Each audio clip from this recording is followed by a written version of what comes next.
Our guest today is British cartoonist and illustrator Bob Moran. Good day, Bob. Hi, Robert. Nice to meet you. And it's a pleasure for me. Many of Bob's cartoons have become iconic of the freedom movement in Canada, the UK, and indeed around the world.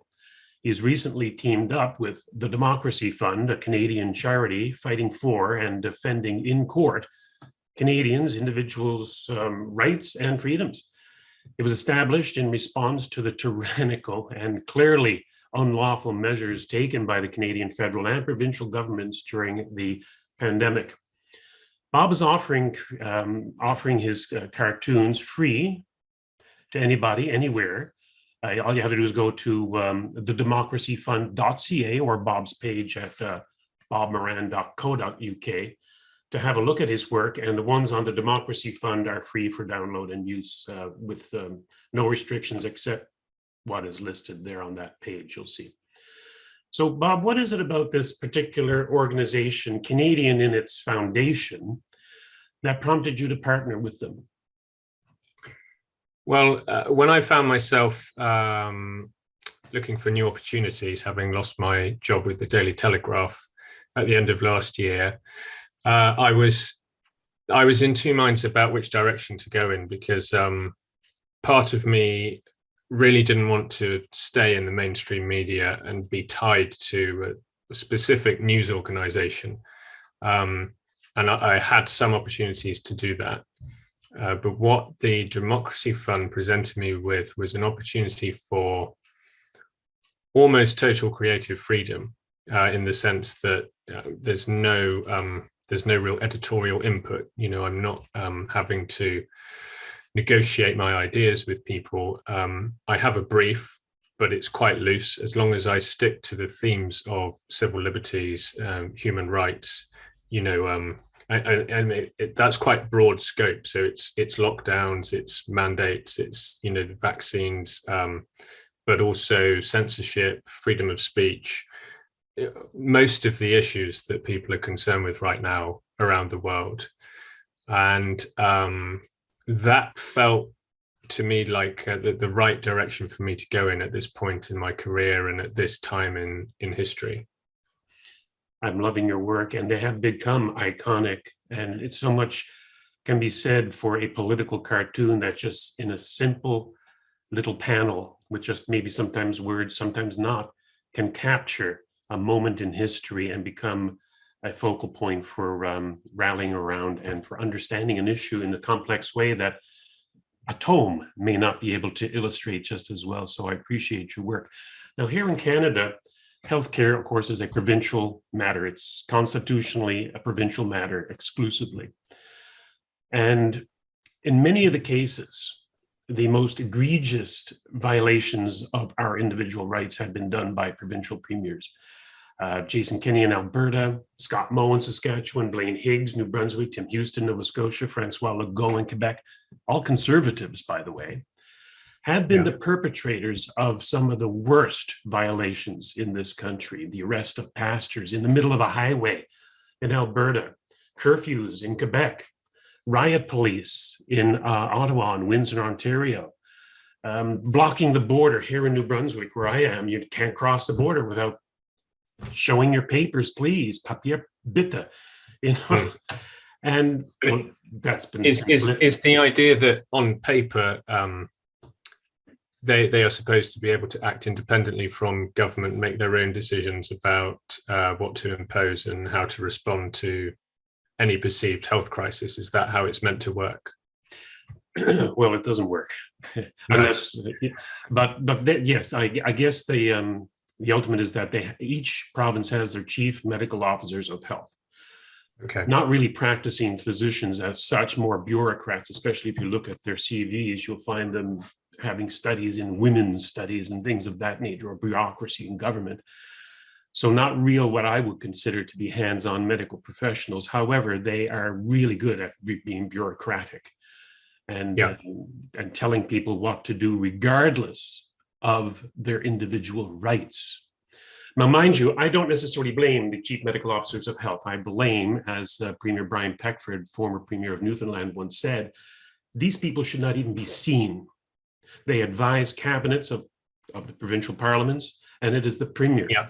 who should come out and say what the direction is based on advice from these unseen chief medical officers of health. That's the way it should go. Exactly. Now, your work has been focused primarily, of course, and you've just really started with the Democracy Fund in January, but your work is primarily focused on Justin Trudeau, of course, him being the iconic figure of Canada. Yeah. And I wonder if perhaps at some point in time, if you get your feet wet a little more in Canadian politics, we would see, and I would hope that we could see some more caricaturizations of people like Jason Kenney, Francois Legault, Blaine Higgs, Ford in Ontario. These people are really behind a lot of the problems that we're having here. Any chance of that soon? Yeah, that's very interesting what you've said, because there are so many parallels with the UK and what's happened here. I mean, particularly that idea of advisors who should be unseen. It's something a lot of people haven't really picked up on properly, but all of these people who were always kept behind closed doors certainly weren't invited onto news programs for interviews and things, are suddenly almost the go-to voices of authority. Before a politician is even interviewed, they'll be asked what do these advisors think should be done, which previously was a total no-no. It's a complete faux pas in terms of how politics was supposed to work. And it's interesting that there's that similarity.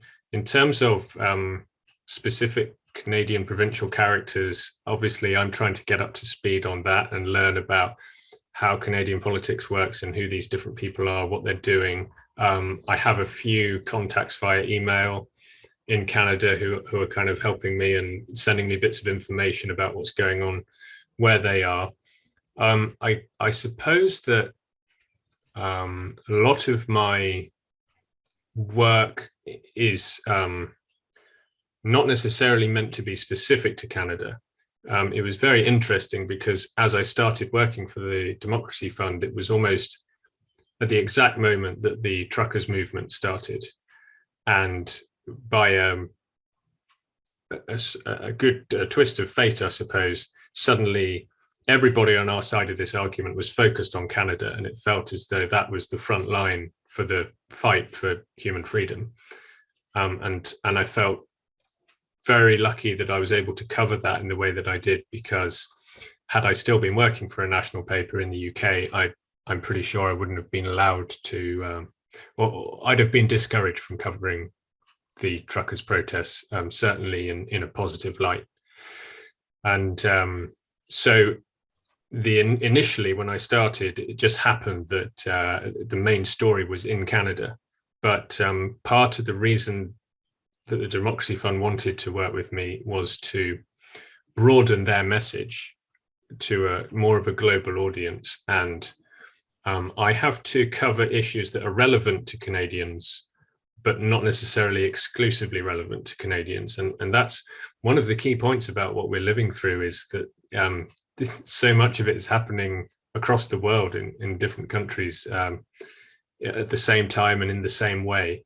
And so part of the challenge of my work is trying to pick out those things and identify those commonalities between different countries. Now, of course, we're under the rule of the Liberal Prime Minister Justin Trudeau in a minority government with the New Democratic Party's Jagmeet Singh. But a lot of people don't necessarily understand or realize that the Conservative Party, the official opposition, have been in lockstep with the minority government of Trudeau since, March of 2020, and the lockdowns began and the draconian actions began. In fact, it was the Conservative Party, typical to conservatives, at least here in this country, saying that too little too soon, we could do it better, it's not enough. Those old platitudes of the opposition parties, they in fact asked that the Emergencies Act be invoked way back then.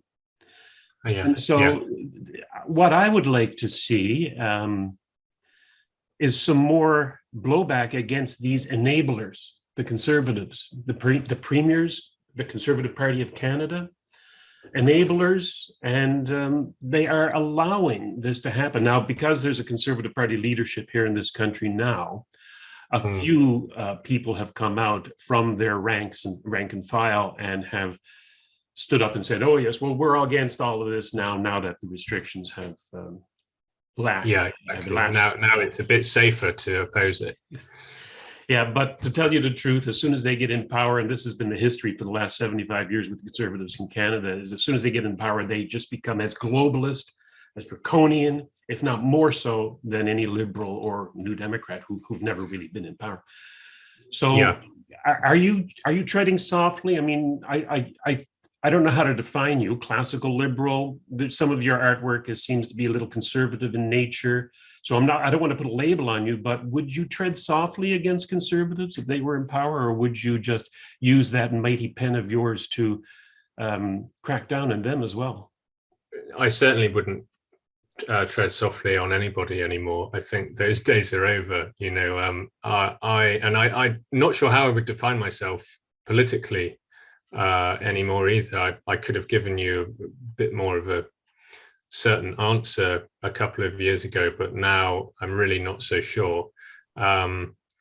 Exactly the same thing again has happened here with the Labour opposition party in the UK, who have been in total agreement with the government, with all of their policies, all of their measures against the so-called pandemic. And again, the only opposition there has been is they've argued it should have been sooner. They should have gone further. They wanted a lockdown this past Christmas, which we very nearly got, I think, and it didn't happen in the end. But it's very interesting, isn't it? These opposition parties were, in a sense, given the greatest opportunity they could ever ask for to wipe the floor with those in power, with the governments, to point out the lunacy and the damage that they were doing.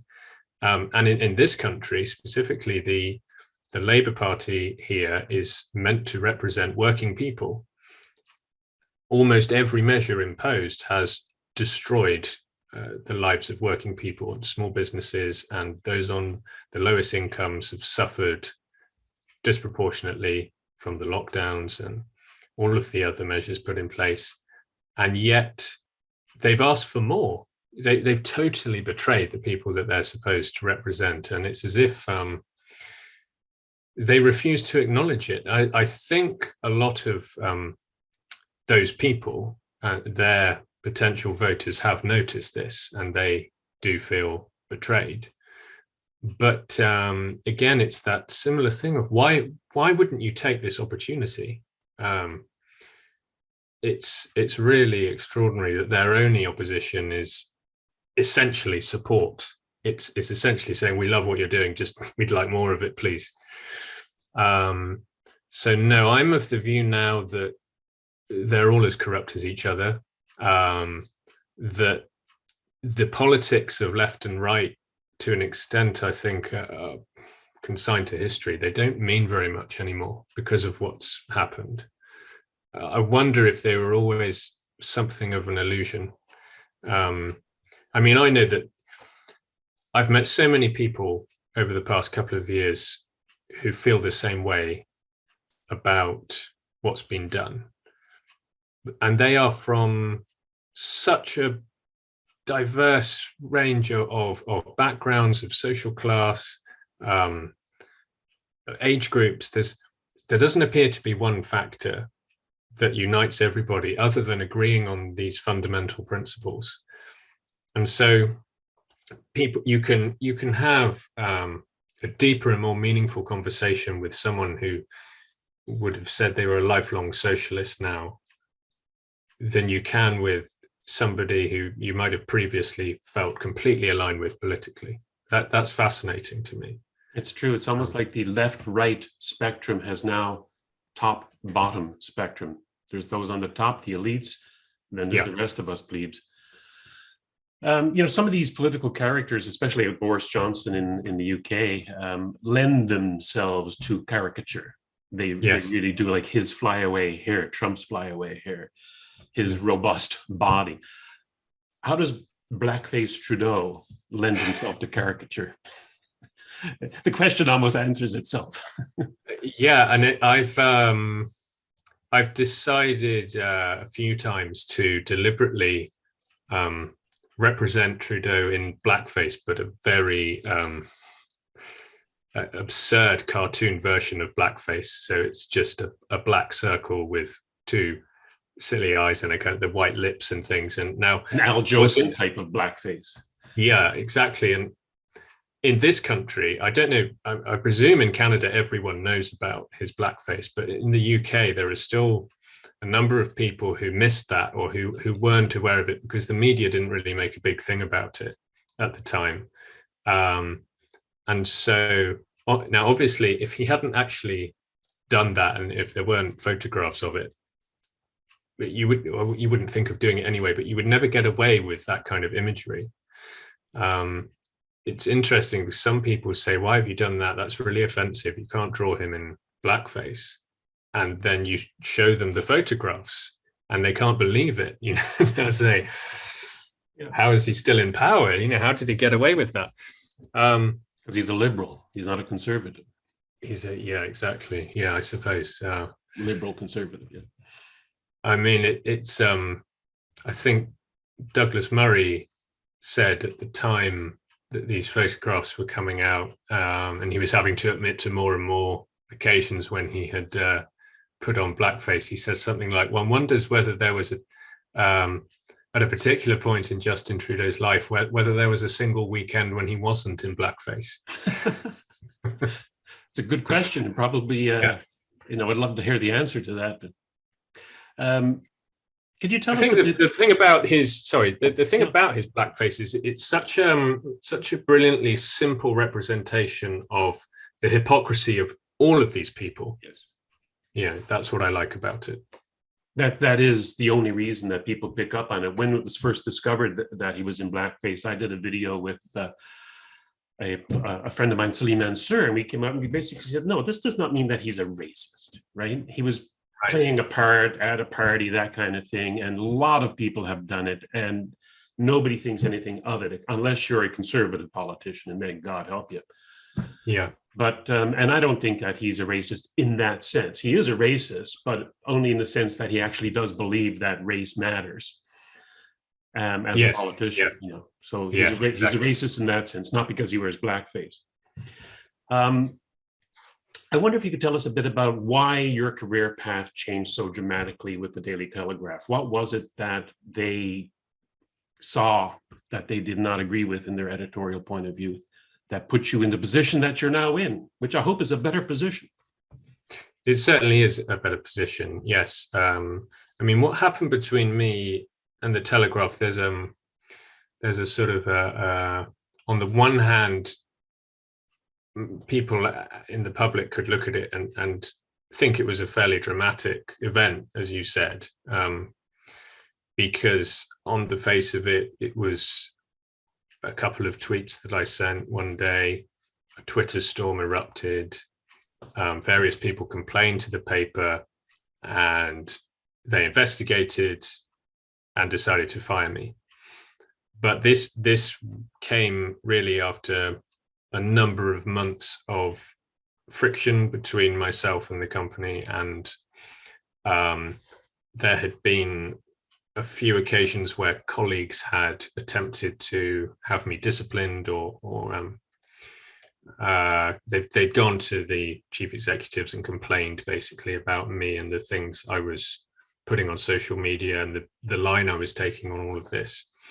And I was simultaneously being given less and less freedom, creative freedom, and pushed more in a particular direction, particularly where the vaccines were concerned. And I really didn't feel very comfortable with that. And so, you know, I don't believe fundamentally that I was fired for posting some tweets. It was a lot more than that. Yes, I may have given them the ammunition they needed, but it was almost a foregone conclusion. I think ultimately, had I not tweeted what I did, I still don't think I would be at the Telegraph now, if that makes sense. I think Would you it was have going walked to away on your own because of their influence over your editorial position, or do you think they would have found another excuse? I think they probably would have found another excuse. I think the internal complaints would have continued and carried on, probably grown in number, and eventually they would have found a way of getting rid of me, I think. But it's hard to say, isn't it? I'd like to think that eventually I would have decided to walk, but it's not an easy thing to let go of. Whatever your principles and your integrity. I'm relatively young, I'm only 36 years old. I have a wife and 3 young children to support. I've got a mortgage to pay. I had a very secure job with a salary and a pension, and it's very hard to walk away from that and step off into the unknown and lose all of that security. And in many ways, my future was set there. I probably have stayed there till I fell off my drawing chair at 85 or something. That tends to be how it works. But it's ultimately, I think, I've built up this audience and this reputation over the past couple of years for standing by my principles and being truthful and honest and open with people. And I think it was the right time for me to go, certainly. And yeah, if I could go back, probably I wouldn't send those tweets because they were sent in anger, and strategically it wasn't the right thing to do. But I stand by the sentiment of it and the reason I took that stand. For people who don't know, it was in response to a UK doctor here who is very pro-lockdowns and pro-vaccinating children and pro-masks, all of it. And she's got a huge Twitter following, and she's often asked onto news programs and things to push the government narrative. And again, she identifies as left-wing, as Labour. And so she will complain that the government aren't doing enough, or didn't lock down soon enough and things like that. And so I sent some angry tweets to her, which I deleted after a couple of days, but not before one of these mass Twitter pylons happened, and a lot of blue tick accounts were calling for me to be sacked. And this is the world we live in now, and it's inevitable. If you want to stand up to this stuff and try and fight these people, you've got to be willing to lose a certain amount, and you have to know that if you don't tread incredibly carefully, if you give them an opening, they'll come for you. I imagine that having the Daily Telegraph off of your back as an employer, so to speak, has helped your creativity a lot. I mean, you must feel a relief in a sense that you no longer have to look over your shoulder or to second guess your artwork. Yeah, it's that second guessing, I think, that I've realized. I realized how much creative energy I was expending on worrying about the specific people I was working with that day and what they would want me to do and what their sense of humor would be, and what pop culture references they would get or not get. When you don't have to think about any of that and it's just you and your ideas, it's incredibly liberating. It's also quite scary, because I've worked for national papers for just over 10 years. It's kind of the bulk of my professional career has been that. So you get used to, in a sense, the security of knowing there are people there to check things with and to get feedback from. But I guess, like anything, after a certain amount of time, you probably need that less and less, or it can become more of a hindrance than a help, maybe. But yeah, I feel really inspired like never before and motivated to create. And it's a wonderful feeling. And I'm sort of interested to see where things go and how far I can push my talents, if that makes sense. It does indeed. As a matter of fact, sometimes this cancel culture has the exact opposite effect. Has the Streisand effect with you helped and broadened your audience? I've definitely gained a much broader audience since leaving the Telegraph. I mean, aside from anything else, a lot of people are just turned off by the fact you work for a specific newspaper. There are people who just hate the Telegraph. There are people who hate any newspaper if it doesn't, if it doesn't line up with their worldview. And so my work, in a sense, my work hasn't changed that much. The message of what I'm saying now is more or less what I was doing for the paper, albeit pushing it further. But suddenly there are people, I think, prepared to have a look because I'm no longer a Telegraph cartoonist, which is interesting. And everything that entails, yes. Yeah, exactly.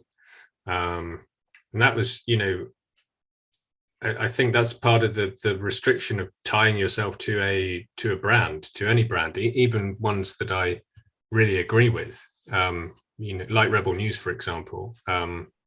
That was, I considered maybe working with them because I really admire what they've been doing. But as soon as you align yourself and make yourself exclusive to any media outlet, then you are denying lots of people the opportunity to see your work, or if not see it, then use it. And I really wanted to make sure anybody who agreed with the message could take the work and use it and spread that message. Because one of the good things that's happened throughout this debacle is there have been so many new independent media platforms that have sprung up.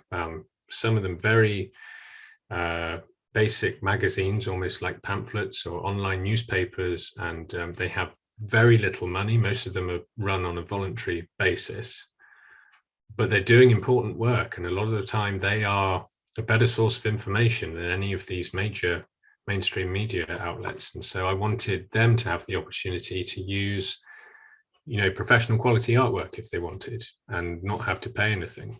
Then that was a big attraction of working with the Democracy Fund.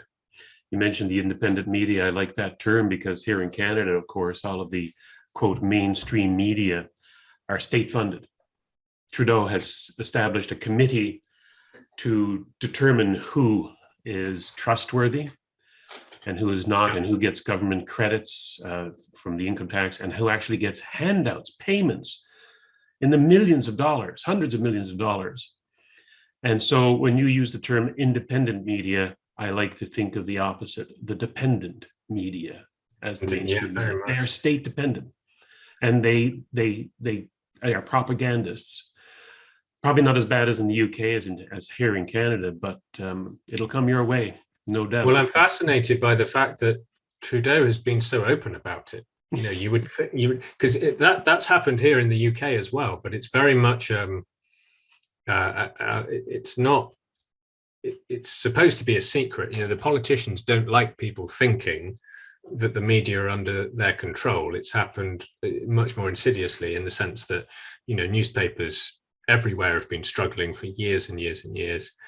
And at the beginning of this, the government said, look, if you carry all our advertisements and our propaganda and, just tweak your articles and commentary to be more in favor of us than against, we will just pump cash into you every week for these advertisements. And but the public, most of them still haven't picked up on it. And it's not as if the Prime Minister came out and said, we're taking control of the media and here's how we're doing it. But Justin Trudeau has pretty much boasted about the fact that he now owns most of the media. Yes. And I mean, surely most Canadians, they should be appalled by that. but presumably some of them think it's okay. What, because we're in a pandemic, so it's necessary? I don't know. Well, this actually came out long before the pandemic. So a couple of years before that, I guess Okay. as a prelude to the draconian actions they were about to take, making sure that the press covered it properly. I don't know. Now, in one of your cartoons, you illustrate the Ukrainian flag. And of course, you have Klaus Schwab of the World Economic Forum peeking out between the blue and the yellow going, boo. I Yeah. love that cartoon. And I would agree that there's more behind this conflict in the Ukraine than is being spoken about in the dependent press. What's your take on the situation, given your cartoon? Yeah, I mean, that cartoon is slightly tongue-in-cheek, I guess. I mean, I'm suggesting that there's some involvement perhaps, and there's more going on, and it's kind of deliberately specific with having the grotesque face of Klaus Schwab hiding behind the flag. I'm not saying that he's orchestrating the whole thing, although, you know, I suppose it's kind of funny in a dark sense to think that he might be.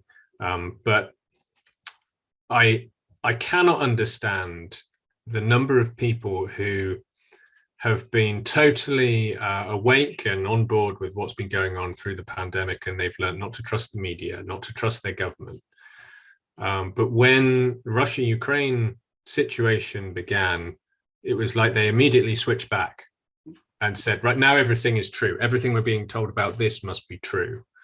And you think, no, you know, you come so far in developing your critical thinking. Don't abandon it over this. It's very difficult, regardless of what's actually happening in Ukraine and who's involved and who's doing what to whom. It's very difficult to see how eventually the outcome for most of us in the West is not going to be more of the dystopian hell that we've been put through under the guise of a pandemic and controlling a virus. It will probably end up in very similar restrictions on our freedoms. And this time the excuse will be there's a war and there's food shortages and there's an energy crisis. Maybe the threat of nuclear war, who knows? But it was very easy to see for me at the beginning, well, ultimately, if there's an agenda and if they're trying to push humanity in a certain direction, which I think is happening, they're trying to push us towards a very miserable, dark place, then this situation, you know, whether it's erupted coincidentally or not, is going to help the people who want to move us to that place. And so I think it's sensible to look at it through that lens, and also to be skeptical about all of the reports coming out. I mean, and my initial response was, this is a disaster, because to come out of this situation where governments all over the world have abandoned democracy, abandoned all the principles of democracy, imposed totally tyrannical, murderous measures. Most of them, certainly in the UK, were actually illegal. There was no legal basis for doing these things. They've refused. They've completely shut down debate. They've cancelled people. They've refused to engage with the other side at all. And this, I mean, this means essentially thousands of people have been killed by the direct actions taken by their governments. And we go out of that straight into this conflict in Ukraine. And you just think, yeah, but who are the good guys now? Who are any of us in terms of as nations to stand up and call out tyranny anymore? We've all embraced tyranny. We've all done, I mean, people who supported lockdowns and masks and school closures and coerced vaccinations, and all of these undeniably tyrannical things, logically, they should have been saying immediately, well, the Ukrainians should surrender to Putin because it's fine to live under those kind of conditions. You don't need democracy. But what happened was that the same people immediately started saying the Ukrainians must have agency. They must have total freedom to decide what they want to do with their lives and how they want to live. And you think, you don't think that, though. You've said repeatedly for 2 years that those things don't matter. And that in itself is incredibly dangerous, that level of cognitive dissonance of just being able to abandon principles for 2 years ferociously and then pick them up again as if you've always thought them. We can't function as a society like that, where people are just, they react to any given situation, not by sitting and thinking for themselves, but by switching on the TV and just being told, be appalled by this, be totally okay with that, ignore what's going on over there. I don't see how we can move forward and progress as a species if the majority of people function that way. It's very funny here in Canada. Justin Trudeau just came out in celebration of the 40th anniversary of his father bringing in the, or helping to bring in, because he didn't actually bring it in, the Canadian Charter of Rights and Freedoms, a document which he totally ignores himself. Yes. The irony, the hypocrisy, again, it's lost on everybody because they don't tune into the independent press as much as the dependent press, unfortunately. It's fascinating the way that the politicians have done that throughout. It's not, a lot of the time, I think, hypocrisy is can be a bit accidental or subconscious or clumsy, or people forget what they might have said at a particular time. But the hypocrisy is felt so deliberate and so obvious that it's almost more like psychological torture, that they are deliberately doing these things. I mean, if you look at mental health, for example, we've had more damage done to mental health than ever before in this country through all of the lockdowns and everything else. And throughout, you would have, very occasionally, you'd have certain government ministers popping up and saying, I'm starting this new campaign for mental health. We must all remember that, our minds are as important as our bodies. And it was just unbelievable. And then the next day they'd introduce another lockdown, or you think that feels calculated to me. That feels like an attempt to deliberately confuse people's moral perceptions, basically. I would have to agree. And then they turn around. I'm talking about the people here. They are beaten by their overlords, and then they turn around, they stand out dutifully on their front porch and bang pots and pans in favor of the NHS. Yes. We're living in a dream world sometimes, I think, and you just can't make some of this stuff up.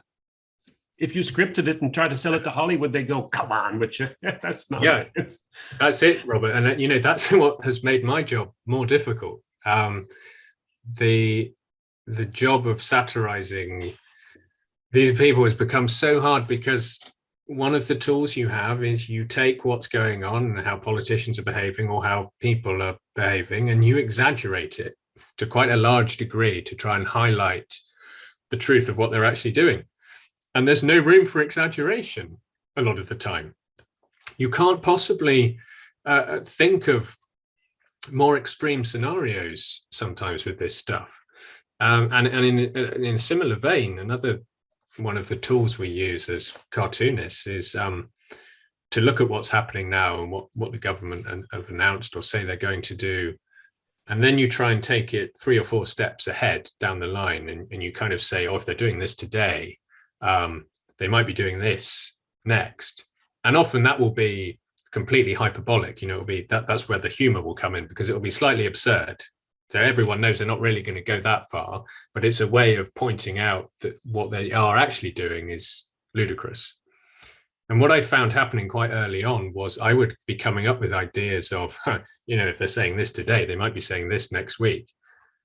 And then they'd be saying that thing 2 days later. They'd be actually doing the things I had dreamt up as kind of ridiculous exaggerations and absurd imaginings of where they could go. And and then you have obviously most of the satirists and the other cartoonists aren't even trying to do the job at all. They are simply pumping out free additional propaganda for the government. They've totally embraced the idea that everyone's in danger and that masks work. And there's been an interesting thing where they've targeted us, they've targeted the other cartoonists and comedians or whoever it is who are trying to point out that it's absurd and actually satirize the government. They've sort of turned around and started to criticize us instead. I actually featured in a Guardian, a political cartoon in the Guardian. There was a little caricature of me in this cartoon that was supposed to be a kind of a pyramid of the most evil people who were opposed to what was going on. And that was a really kind of fourth wall breaking meta moment where, I was being cartooned as a cartoonist. You must have been particularly proud at that moment to have reached such a standard, eh? Yeah, it was certainly not a moment I ever expected. But yeah, and it was kind of depressing actually, because I thought it probably shows how few of us there are if they have to include me in there. It was on the sort of tier, the third tier down, I think, which was media characters who are causing trouble. And there were only about 8 of us, I think, which was sad to see. Yeah. Speaking of the hypocrisy and your characterization of it, I see it in Twitter recently, as of yesterday, or was it this morning? You're taking issue with the fact that people are upset at Boris Johnson for attending a party around Christmas time in apparent, defiance of his own rules of gathering. And you're trying to point out to them that, why are you so upset at this? Can you explain your rancor at this? Yes, yeah, this has been a fascinating saga of what's happened here. People in Canada might not know, but there were a number of parties that at first were alleged to have taken place in Downing Street while the restrictions were in place and while it was technically illegal to have any gatherings. And for a while they were denied, and then it was said that they happened, but the Prime Minister wasn't there, and all kinds of other things. Then the police got involved and there was an investigation, and they had to admit to having a number of parties. One was on Boris Johnson's birthday, and several people were having cake and wine and partying in Downing Street, while, obviously not only could members of the public not have parties, some of them couldn't have funerals, they couldn't visit their loved ones in hospital. Married couples couldn't see each other if one of them was in a care home, very serious things. And they were partying away now. And obviously that is disgusting hypocrisy. But what's been fascinating is there's been more anger from the people who totally agreed with the restrictions than actually from those of us who didn't. And I find it fascinating and depressing, because it's as if, without realizing it, they're admitting that they would have had parties had they been allowed to. But their line all along has been, it's dangerous to have parties, you'll kill people. Well, which is it? If the government had said to you, you can have parties now because we're going to have a party, surely you would have said no, because we're in a pandemic, so we're not going to party. But they're all arguing against it as if their problem is that they did what they were told, simply because they were told to do it, not because they'd actually considered there to be any danger. And because the politicians didn't, they feel betrayed, they feel frustrated by it. And you think, no, the laws themselves were not necessary. That's what they're telling you here, that they weren't worried, they weren't scared, they were going on having parties. And sure, I can appreciate that it's very difficult to admit you've been duped, and you didn't need to follow the rules, but they're not it's like they're not following their argument through to its logical conclusion because they can't let go of the idea that it was all necessary, even though this party story has demonstrated how completely unnecessary, without basis, any of it was. And of course, like I think I tweeted yesterday, the key point that they miss is that, several people attended these parties. None of them died. None of them ended up in hospital. No one in their circle of friends or family got the virus, tested positive or anything. So what was the problem? They didn't actually risk anybody. They didn't cause any direct harm from having the parties. They caused an unbelievable amount of harm from imposing the laws themselves.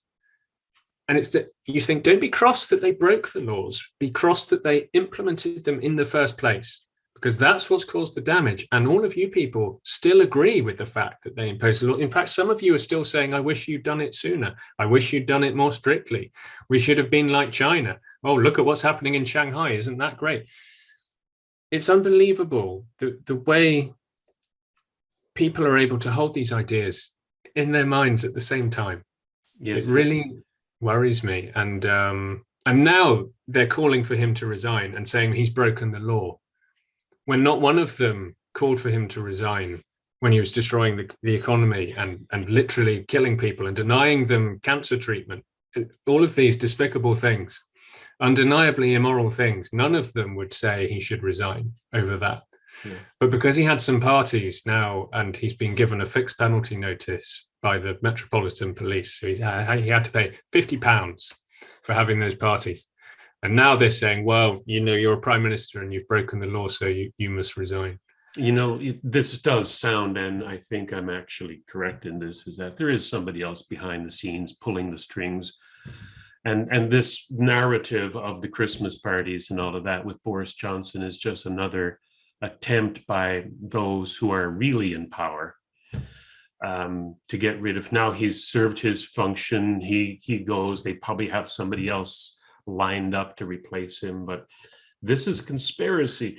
That's another thing that must upset you as a cartoonist, a political cartoonist, is that when they actually come out and nothing is hidden, and I'm speaking now, for example, of the Great Reset or Agenda 21, Agenda 2030, when you say these terms to the person on the street who is engorged on the mainstream media dependent press, they go, that sounds conspiratorial, but here's the book. It says so right here. They're coming out and saying it. Trudeau said this is an opportunity for the Great Reset. Yeah. They don't believe you. They don't believe you, and their classic response is, but why would they do that? Why would they do it? And unless you can give them a very specific motive, they refuse to believe it's happening. And you think, whether or not you understand why they're doing it, they are undeniably doing it. So worry about that first and stop them doing it. Then we can worry about exactly why they were doing this thing that is obviously wrong. What I find odd about the way the term conspiracy theory has, it's always been used as a tool for attacking certain groups of people and as a way of getting the general public to dismiss certain lines of inquiry, to label people conspiracy theorists. But on the one hand, I find it odd that, as you said, there are not conspiracy theories, there are actual conspiracies unfolding in front of people on a micro and macro level. So you have specific things like the testing regime or the models that were put forth at the beginning, the modeling that was done by Imperial College, where they were only asked to look at worst case scenarios, for example. That is a conspiracy there. There are, the withholding of effective treatments, the whole issue of ivermectin and hydroxychloroquine, that's a conspiracy. There are all of these conspiracies happening in plain sight. And yet, if you try and point them out, you'll still say that's a conspiracy theory. No, it's not a theory. We're living it. It's happening to us. But the other thing that I don't understand is that when you think about it, all good journalists should be conspiracy theorists to a certain extent. You should. The point of investigative journalism is formulating a theory about something that's going on, about a truth that's being withheld from the public, and investigating it. And so, to begin with, what you have is often a conspiracy theory, which you intend to prove. At the Telegraph, just before I began 10 years ago,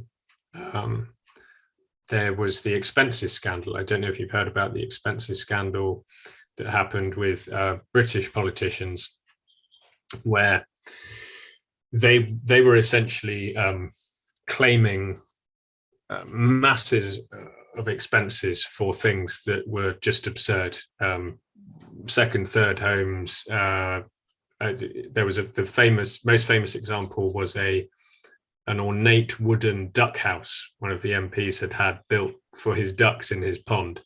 And there were a number of things like that.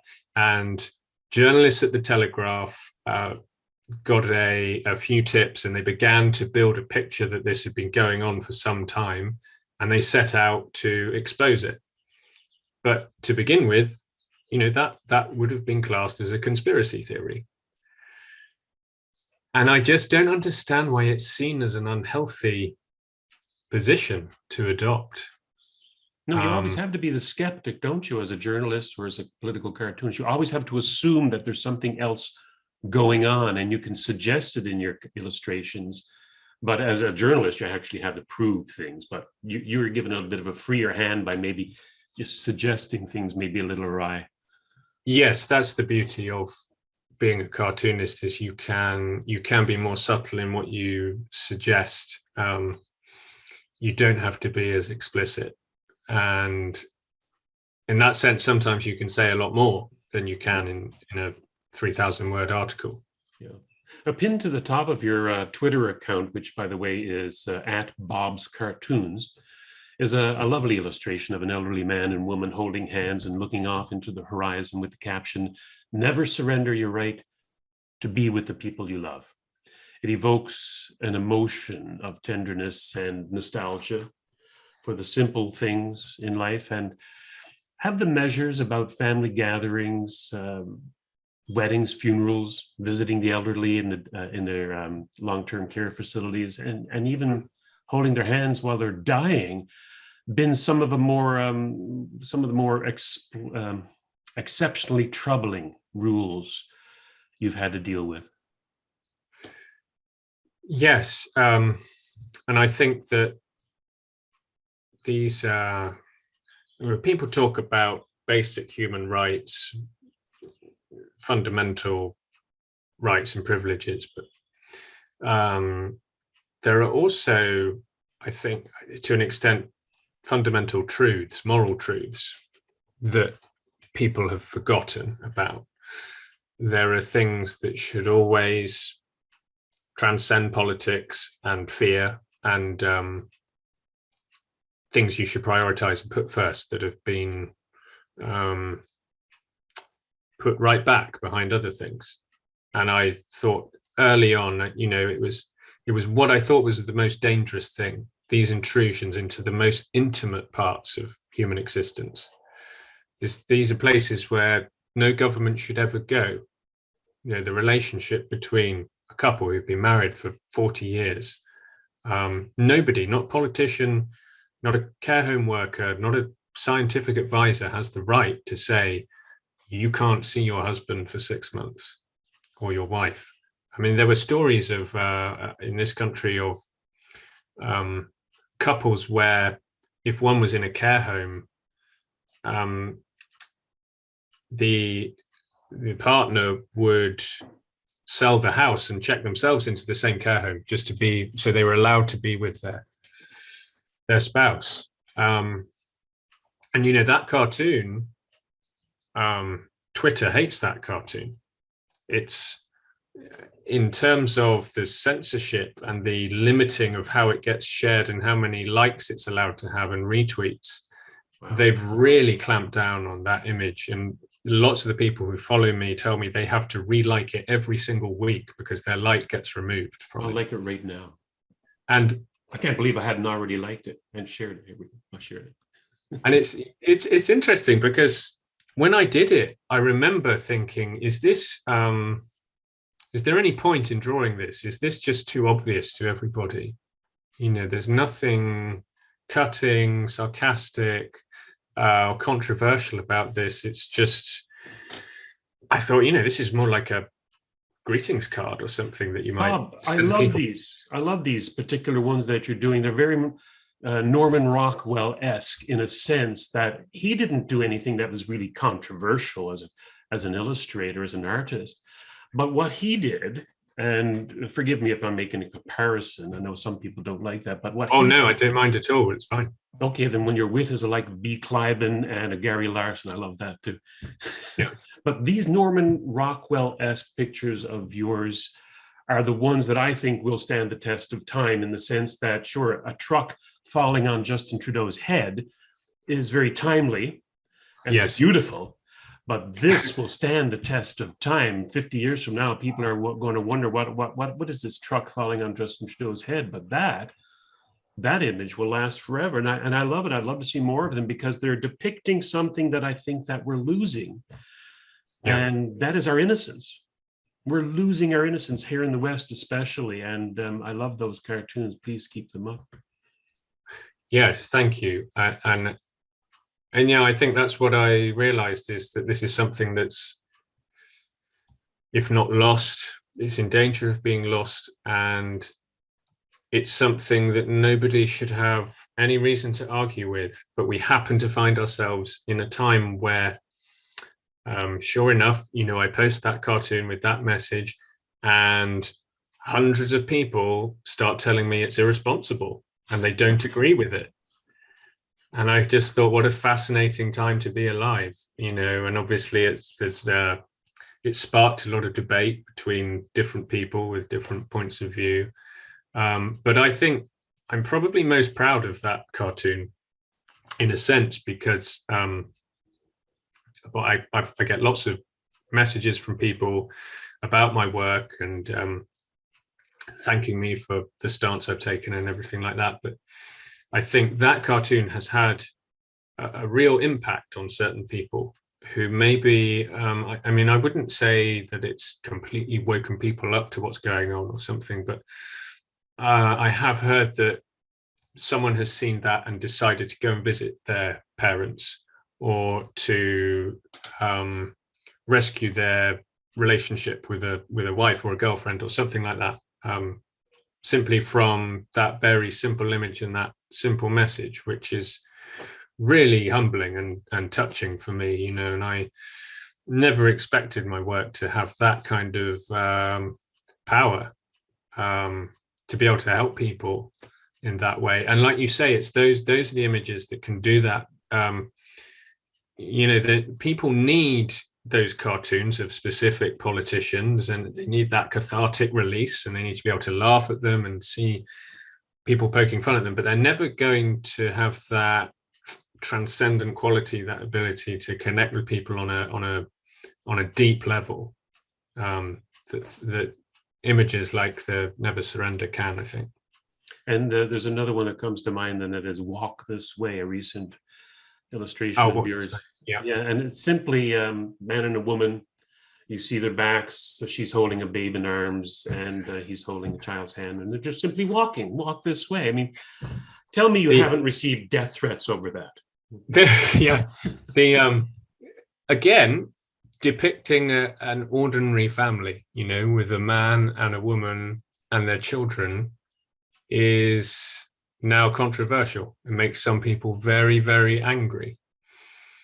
And I'm a bit, I think with that first one, with Never Surrender, I didn't anticipate how controversial it would be. But now I'm in a place where I absolutely know that will prove controversial. And it's exactly why I wanted to do it, because we can't get to a point where we're afraid or ashamed of saying here's a family, and it's lovely and it's beautiful, and this is a good way to live. Not that you want to live a different way, I don't mind, but we certainly shouldn't be afraid of saying, you know, this is great.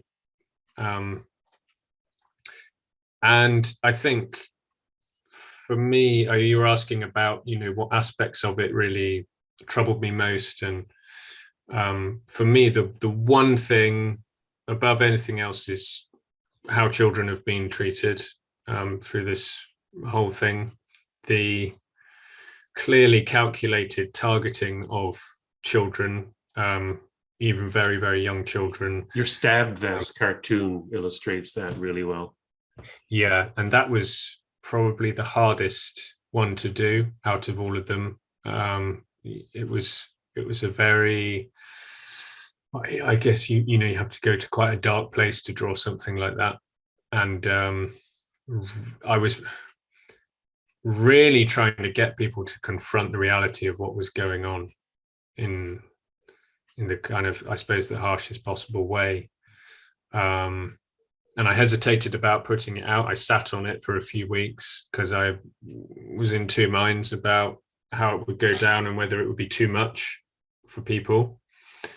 But I just feel like it's what's been done to children is the most evil and appalling aspect of this whole sorry story. And it's very hard to escape the idea that it's been deliberate, you know, and not just indoctrination. I think for older children, it's about getting them used to the cult of wearing masks and the idea of regular restrictions on their freedoms, and teaching them to only look at, as you were saying, that, you know, trust this media and don't listen to this media, and, you know, here's where to get your information. But for the younger children, it's essentially just been psychological and physical torture,